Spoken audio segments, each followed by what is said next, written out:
So we passed this law a few years ago that says that you can only turn in 10 ballots that aren't your own, but there's absolutely no enforcement mechanism for it. So, right, everybody's on the honor system. So we need to put more teeth to that. And I was actually just talking to the Russell County clerk about this today. We need to have a mechanism to count. And so something I'm going to try to do, I'm going to try to get it done this year, but House members don't like to vote on election laws in election years. So it'll probably be on my legislative agenda as Secretary of State. So I want to change the law so that you have to be a qualified Kansas elector to turn in a Kansas ballot.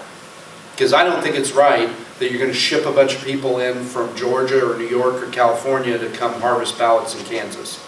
I think if you're going to turn in a ballot for a Kansas voter, you need to be a qualified Kansas elector. So that's the first thing we're going to do. And the second thing is on the ballot, right now, the person who turns it in for somebody else has to sign.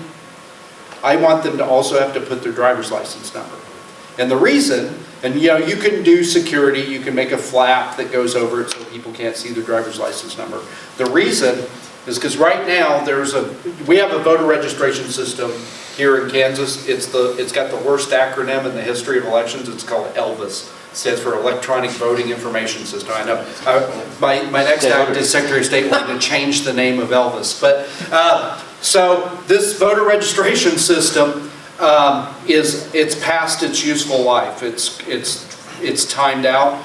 They've extended the life for a year so that the next Secretary of State can have an impact on how the new system works.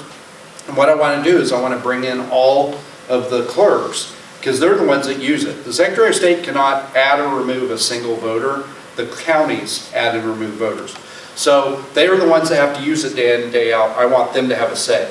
But something I do want to put in there is if somebody's required to put their driver's license number on the ballot in order to turn it in, the clerk, when they receive that ballot, they have to put that driver's license number in. And then Elvis, or whatever, son of Elvis, whatever we're going to call it, or Priscilla, I don't know what we're going to call it. But whatever we call that voter registration system, when they get 11 ballots turned in by the same driver's license number, all the bells and whistles will go off and we can prosecute somebody who turns in too many ballots. Because a law without an enforcement mechanism is wishful thinking.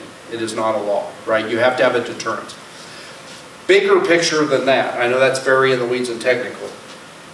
When Chris Kobach was the Secretary of State, he fought very hard to get the authority to prosecute election crimes. And the reason is, right now, the only people who can prosecute an election crime are the Attorney General or a county or district attorney, right?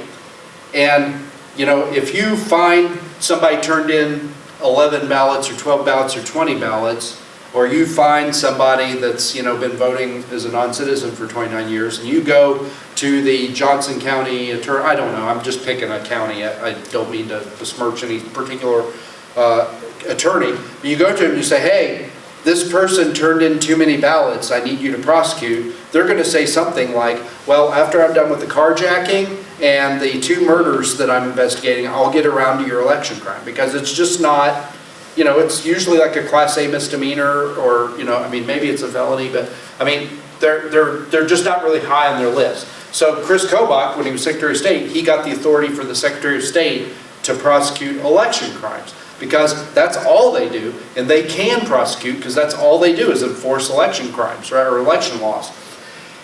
Since he's left, that office has gone away. There is no prosecutor and there is no law enforcement officer in the Secretary of State's office. If I'm Secretary of State, we're going to hire a prosecutor, we're going to hire a law enforcement officer, and when somebody violates a law, we're going to go prosecute.